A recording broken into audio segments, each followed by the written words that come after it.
I want to start with a moment that on the surface probably wouldn't have looked like a big deal to anyone else, but internally, it was everything. I was in a conversation with a business partner, and we were discussing bringing somebody new into the business. He was confident, certain, and already moving in that direction, it seemed, with or without me. But I wasn't. I wasn't confident. And there was something in me that just felt off. Not dramatic. It wasn't loud. It was just like this quick, intuitive knowing that something wasn't aligned. I could feel it in my body. And the more he pushed, the more I could feel something happening inside of me. I started second guessing myself. I started softening my position. And I even started thinking, maybe I'm overthinking this. Maybe they're right. Maybe it's easier if I just agree. And in that moment, I realized something that stopped me cold.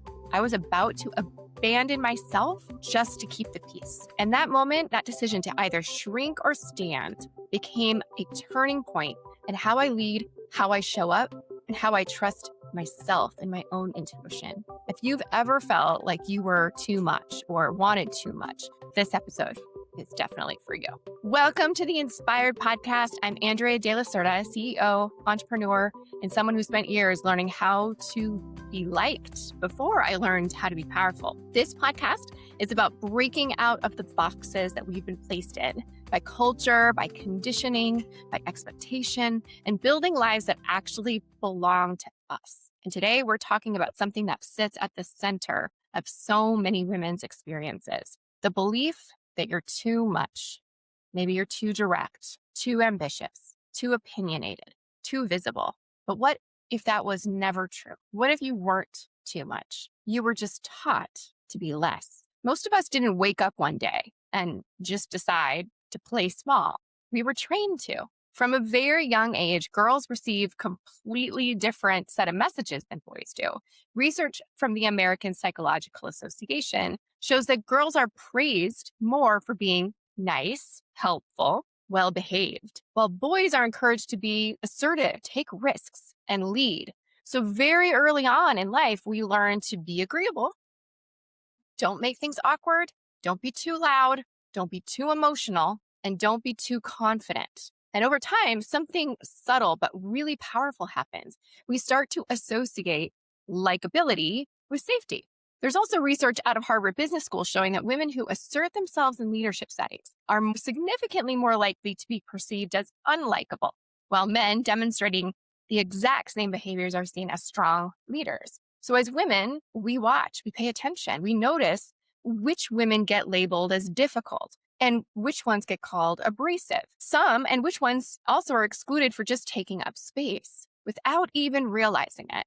We make a decision to ourselves. And in our subconscious, we say that it's safer to stay within the lines. This is where it really gets important because so many women think they have a confidence problem or maybe they have a strategy problem. But what they actually have is a nervous system response. If being seen has historically led to judgment in your life or rejection, maybe conflict, your body is going to remember that. So when you go to maybe post something online, speak up in a meeting, maybe say out loud your rate, brain doesn't say this is a great growth opportunity.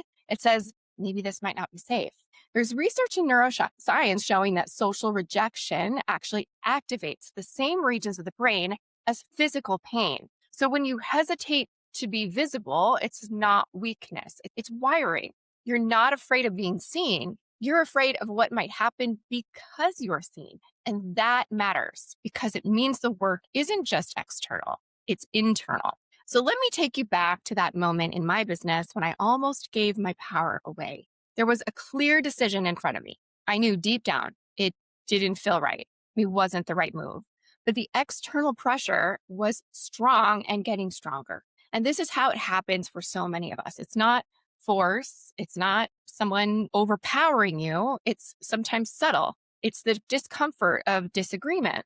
Maybe it's the desire to also maintain harmony that makes us want to be safe. It's the fear of being the difficult one. And I could feel myself starting to fold to their request, not because I didn't know what I thought or believe, but because I didn't fully trust myself to hold space for that. And that's when I had to ask myself a really hard question that really changed everything. Am I about to abandon myself just to keep the peace? And the answer was yes. If I didn't choose differently in that moment, I was about to override my knowing my intuition, to make someone else more comfortable. So I stopped, I got quiet, and I made a different decision. But it wasn't loud, it wasn't dramatic, it wasn't aggressive, but it was clear. I'm not aligned with this direction. That's it.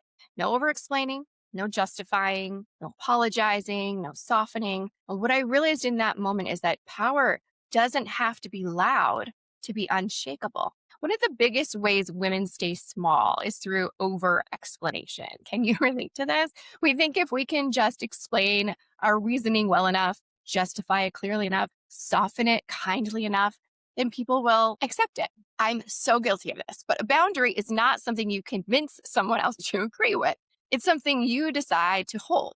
And often the most powerful boundaries are really the simplest ones. That doesn't feel aligned for me. I'm not comfortable moving forward in that direction. Or I'm going to trust my instinct on this one. That's it. Doesn't need to be a long paragraph. Doesn't need to be an apology. Doesn't have to be a dramatic, loud performance. Because the truth is the truth. When you over explain, you're not clarifying. You're actually negotiating your own authority. There's real data behind this too. Women who self-silence, maybe they hold back their ideas, avoid negotiation, or soften their presence, earn significantly less money over time. A study from Carnegie Mellon found that women are actually 4 times less likely than men to negotiate their salary, and that single decision can cost hundreds of thousands of dollars over the course of one's career. But the cost isn't even just financial.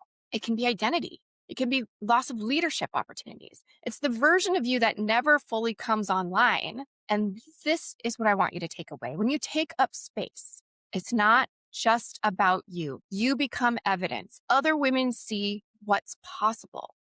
They start to feel permission. They start to question their own limits. Your visibility creates a ripple. Let's talk about some practical steps, though. This doesn't happen all at once. It happens in small, intentional, thoughtful decisions. Here's a place to start. Say the thing you've been editing down. Stop making your message more palatable. Just say it clearly. Raise your rates and then stop explaining them. Just say the number and then quiet and see what happens. Speak once without backtracking. You don't need to repeat yourself 3 different ways. Just say it once and consider making decisions faster. Trust that internal signal instead of outsourcing your authority to someone else. You really are so much more powerful than you think. Because taking up space isn't one big moment. It's a pattern, a series of decisions where you choose yourself. If you've ever been told you're too much, too direct, too ambitious, too opinionated, too aggressive, there's a good chance that was never the problem in the first place. The problem is that you were in environments or with people who benefited from you being less visible, less powerful, less certain. But the life you're meant to build requires all of you, not the edited version of you, not the acceptable version, not the one that keeps everyone else comfortable, the real version of you. Your action step this week, just notice one moment where you would normally shrink and then just choose not to. Simple, right? But it's not, but just once. And if this resonates with you at all, send me a DM on Instagram at AndreaDLC_coach and just tell me where you're choosing today to take up more space. Because this work doesn't just change your life. It changes what is possible for every woman who's watching you. So if you don't do it for yourself, know you can do it for her, but you can. And I'm here and will support you and we'll be here next week. And thank you so much for listening to this episode. We will see you next time.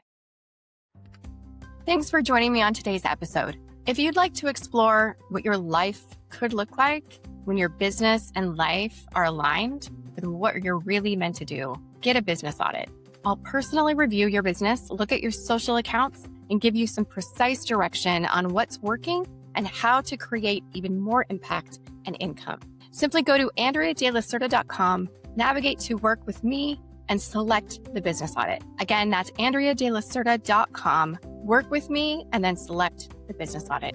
And if you enjoyed this episode, please be sure to like and subscribe. That way more content like this can be shared with you as soon as new episodes drop. Thanks so much for joining again. See you soon. Take care.